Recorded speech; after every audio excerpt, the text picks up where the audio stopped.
तेहसील भाईंच्या उमेदवारीवर शिक्कामोर्तब करण्यासाठी या ठिकाणी तुम्ही आणि राज्याचे नेते जयंतजी पाटील या ठिकाणी उपस्थित आहेत. भविष्य काळामध्ये कुठल्या भविष्य काळाला विसरायची गरज नाही की माळा तालुक्याचा खासदार कोण होणार आहे. कारण आजच जाहीर करतो की तेहसील मोठे पाटील 2 लाख मतांनी निवडून आलेले. कारण आज या भाजप सरकारने जी आपल्या महाराष्ट्र राज्याची आणि देशाची वाट लावलेली आहे ती तुम्ही आम्ही डोळ्याने पाहतोय. कुठल्याही शेतीत उत्पन्न निघणाऱ्याला बाजार भाव मिळत नाही, शेतकऱ्यांना न्याय मिळत नाही. लाईटची परिस्थिती तुम्ही पाहताय. पवार साहेबांच्या काळामध्ये आपल्या महाराष्ट्रातील शेतकऱ्यांसाठी वीज माफी पवार साहेबांनी 2 वेळा केली आणि शेतकऱ्यांना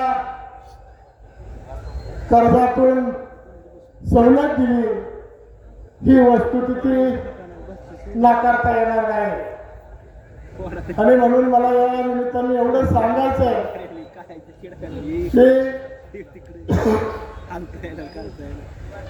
आज अनेक नेते मंडळी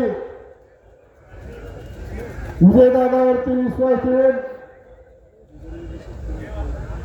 तेहसील भाईंच्या पाठीमागे तालुक्यामधून उभा राहत असताना आपण पाहतो. आणि म्हणून भविष्य काळामध्ये जर आपला हक्काचा माणूस जर निवडून आला तर आपापल्या तालुक्यामध्ये ज्या त्या कार्यकर्त्यांना ज्या त्या नेत्यांना त्या ठिकाणी न्यायाची भूमिका मिळणार आहे आणि आपल्या तालुक्यातील कामं होणार आहेत. आज विजयसिंह मोहिते पाटलांनी जी भीमा स्थिरीकरण योजना प्रस्तावित केलेली आहे त्याला भविष्य काळामध्ये चालना देण्यासाठी आपल्याला आपला खासदार संसदेत पाठवण्याची गरज आहे असं या ठिकाणी मला आवर्जून सांगायचं आहे. आपल्या तालुक्यामध्ये जिल्ह्यामध्ये जे उजनी धरण आहे ते जिल्ह्याची वरदायिनी म्हणून तुम्हाला सांगतो ओळखलं जातं. पण त्या धरणाची आज अवस्था काय आहे आणि काय नाही या गोष्टी तुम्ही डोळ्याने पाहताय. जी खालची मंडळी ती पाणी नेताना आपण डोळ्याने पाहतोय पण आपण त्या ठिकाणी काही करू शकत नाही.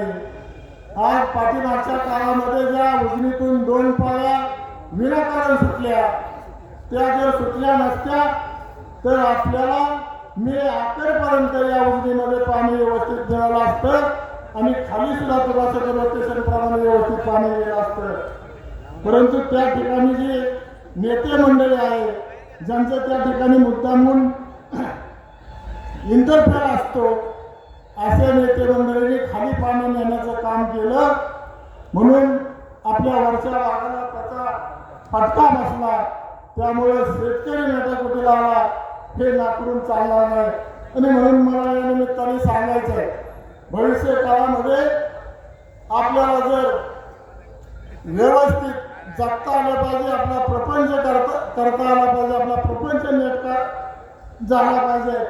हा जर दृष्टिकोन डोळ्यापुढे आपण आणला तर आपल्याला देशाचे नेते सन्माननीय पवार साहेबांशिवाय पर्याय नाही असं या ठिकाणी मला आवडून आपल्याला सांगायचं आहे.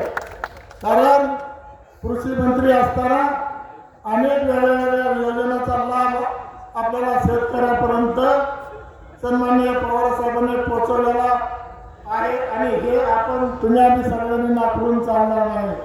म्हणून भविष्य काळामध्ये पवार साहेबांनी जो उमेदवार आपल्याला दिलेला आहे तो उमेदवार आपल्यासाठी अतिशय महत्वाचा आणि भविष्य काळामध्ये आपल्याला दिशा देणारा असा आहे असं या ठिकाणी मला मुद्दा म्हणून सांगायचं मित्रांनो.